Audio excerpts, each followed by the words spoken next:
चार दिशा हैं, पूर्व, पश्चिम, उत्तर, दक्षिण। सबसे अच्छी दिशा कौन सी है? पूरब और पश्चिम को लोग मानते हैं। पूजन करने बैठते हैं तो कहाँ बैठते हैं? पूरब और पश्चिम में, ठीक है। पर शंकर उल्टे हैं, शिव उल्टे बैठे। इसलिए शिव आराधना कहां होती है? शंकर जी का जो जलाधारी है वो कहां है? उत्तर की ओर, उत्तर की ओर जलाधारी। शिव के भगत शंकर का पूजन करने बैठते हैं तो कहां बैठते हैं? दक्षिण की ओर। दक्षिण में भगत बैठता है, उत्तर की ओर जलाधारी रहती है।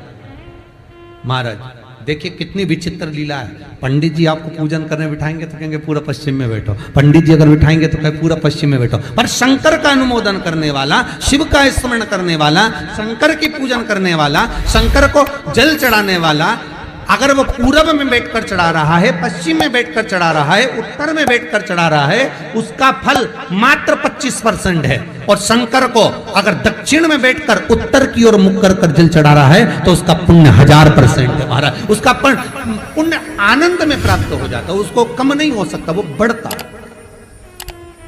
उसमें कमता नहीं रहती।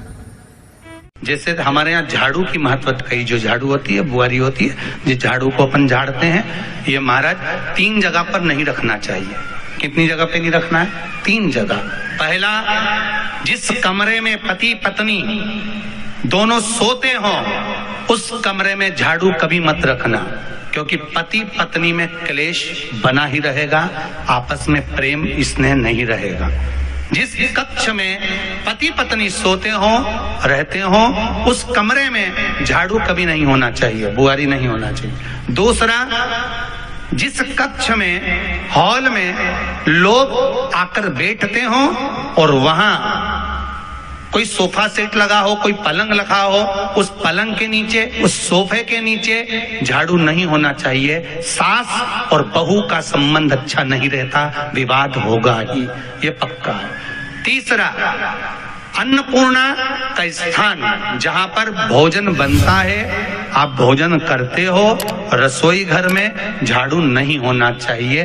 कारण, बच्चों में क्रोध आएगा, चिड़चिड़ प्रवृत्ति बनी रहेगी, और बेटा और बेटी संबंध आप करना चाहते हो समाज में, और बच्चे गलत जगह पर संबंध करने के लिए आतुर रहेंगे। इसलिए रसोई घर में बुआरी, झाड़ू नहीं होना चाहिए। शाम को 4 बजे से लेकर 7 बजे के बीच में शंकर और पार्वती के भ्रमण का समय रहता है। मेरे देवाधिदेव महादेव माता पार्वती के भ्रमण का समय, भगवान शंकर पार्वती घूमने को निकल गए। इसलिए हमारा सनातन धर्म कहता है शाम के समय पर माताओं को झाड़ू नहीं लगाना चाहिए, शाम के समय पर माताओं को चूड़ी बिछिया नहीं बदलना चाहिए, शाम के समय पर माताओं को मांग में सिंदूरा नहीं भरना चाहिए, शाम के समय पर माताओं को बाल नहीं बांधना चाहिए, शाम के समय पर माताओं को चौखट पर नहीं बैठना चाहिए। उसका कारण क्या है? क्योंकि पार्वती जी ने भगवान भोलेनाथ जी से कहा था कि तुम मुझे रोज शाम के समय प्रदोष काल में भ्रमण के लिए लेकर जाते हो, मेरे लिए आज्ञा क्या है? शंकर भगवान ने कहा, सुनो पार्वती, मंदिर के अंदर नंदी रहता है, जाने वाला यात्री जब मंदिर में मेरा दर्शन करने आता है तो नंदी के कानों में कहकर जाता है कि शिव जी को मेरे यहाँ लेकर आना। मैं नंदी के अनुसार उनके घर जाता हूँ, मेरा काम है उनका कल्याण करना, और तेरा काम है उनके घर की नारी को अखंड सौभाग्यवती का वर प्रदान करना, ये तेरा। तब पार्वती माता ने कहा, अखंड सौभाग्यवती होने का वर मैं तो दे दूंगी, पर उस समय पर माताएं चूड़ी बदल रही होगी, हाथ से चूड़ी निकाल रही होगी, तो मैं वर कैसे दे सकती हूँ? मांग भर रही होगी तो मैं वर कैसे दे सकती हूँ? उस समय पर चूड़ी बिछिया बदला जा रहा होगा तो मैं वर कैसे दे सकती हूँ? उस समय पर झाड़ू लग रही होगी तो मैं लक्ष्मी को वहां कैसे भेज सकती हूँ? आप बताओ। तो शंकर भगवान ने कहा, प्रदोष का समय एक ऐसा समय होता है, शाम का समय ऐसा होता है जिस समय पर केवल शंकर और पार्वती की आराधना का समय होता है। हम तो कई लोगों से कहते हैं, अगर आपके यहाँ संपदा नहीं आ रही है, बहुत मेहनत कर रहे हो, फल नहीं मिल रहा, कहीं नौकरी, कहीं सर्विस या कहीं व्यापार या व्यवसाय में कहीं तकलीफ आ रही है, हम सबसे कहते हैं शाम का समय पकड़ लो, शंकर जी के मंदिर में दिया लगाना प्रारंभ कर दो। शिव मंदिर में अगर दिया नहीं लगा रहे हो तो बेलपत्री के पेड़ के नीचे दिया लगा, बेलपत्री और शंकर जी के मंदिर में दिया नहीं लगाया जाता, शंकर जी के मंदिर के बाहर चौखट पर दिया लगा। इतना भी नहीं कर सकते तो अपने घर के बाहर अपने द्वार पर दिया लगा दो, पर शंकर जी के नाम का श्री शिवाय नमस्तुभ्यम बोलकर शंकर भगवान को याद कर कर अपनी कामना कर कर बाबा का स्मरण कर कर पंचाक्षर मंत्र नमः शिवाय, षडाक्षर मंत्र ओम नमः शिवाय, द्वादशाक्षर मंत्र ओम नमो भगवते वासुदेवाय, जो मंत्र तुमको याद है उसका स्मरण कर कर लक्ष्मी हो चाहे नारायण हो चाहे राम हो चाहे कृष्ण हो स्मरण कर कर शाम के समय बाहर दिया लगा दो, दरवाजे के पास लगा दो। वो सुनेगा जरूर, आएगा तो उसका वेलकम जरूर होगा और वो कुछ देकर जरूर जाएगा। नियम तो बनाओ, उसकी चौखट पर जाकर कहना प्रारंभ। बृहस्पति महाराज ने कहा कि शाम का समय जो प्रदोष का समय होता है उस समय पर इंद्रदेव तुम शंकर जी की आराधना करो। शिव आराधना से शंकर जी जो मार्ग प्रशस्त करेंगे, शिव आराधना से जो शंकर जी कहेंगे वो तुम करना। आराधना करी बाबा भोलेनाथ जी। बृहस्पति महाराज ने प्रदोष की महत्वता समझाई तो प्रदोष का समय जानकर शंकर जी पर 7 बेलपत्र प्रदोष के दिन इंद्र ने समर्पित कर दी बिना सोचे। कितनी बेलपत्र?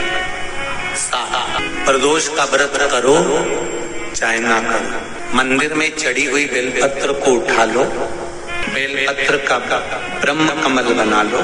ब्रह्म कमल का मतलब होता है डंडी बीच में रहे, आसपास पत्तियां रहे। 7 पत्ती का ब्रह्म कमल बनाकर, जैसे ये पत्तियां एक जैसी रखी हुई हैं तो इसको फैला लिया, 7 पत्ती को आपस में फैलाकर ब्रह्म कमल बना। प्रदोष का व्रत करें ना करें, जरूरी नहीं है कि वृक्ष से ही पत्ती लेकर आओगे तो ही शंकर जी को चढ़ाओगे। शिव जी पे से चढ़ी हुई उठाकर धोकर ब्रह्म कमल बनाकर बाबा से विनय कर कर, हे प्रभु आज मैं इस काम के लिए जा रहा हूँ, बाबा मेरा ये कार्य है, बोलकर श्री शिवाय नमस्तुभ्यम बोलकर शिवलिंग पर समर्पित। दिन भर के प्रदोष व्रत का फल बाबा एक बेलपत्री समर्पित करने पर भी प्रदान कर देता है। शिव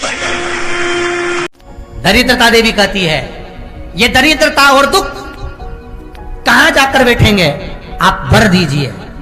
भगवान विष्णु ने कहा ये भी तेरे लिए है, तू लक्ष्मी की बहन है, मांग ले, तुझे कहां बैठना है, कहां रहना है। दरिद्रता देवी कहती है जिस घर में स्त्री दोपहर में सोती होगी उसके घर में दुख और दरिद्रता दोनों जाएंगे। जिनके घर में कांटेदार पेड़े लगे होंगे, पौधे लगे होंगे, उनके घर में दुख और दरिद्रता दोनों जाएंगे। जिनके घर में रात्रि में बासी बर्तन पड़े रहेंगे उनके घर में दुख और दरिद्रता दोनों जाएंगे। भगवान विष्णु बोले ठीक है। इतने में दरिद्रता देवी बोली सारे देवताओं में प्रथम मान्य होने वाले श्री गणेश जी महाराज के पीठ के पीछे कोई नहीं बैठा, अधर्म नहीं बैठा। आप हमें वर दो कि दरिद्रता और दुख गणेश जी के पीठ के पीछे विराजमान होंगे, पृष्ठभाग में दरिद्रता और दुख दोनों रहेंगे। वर दो आप।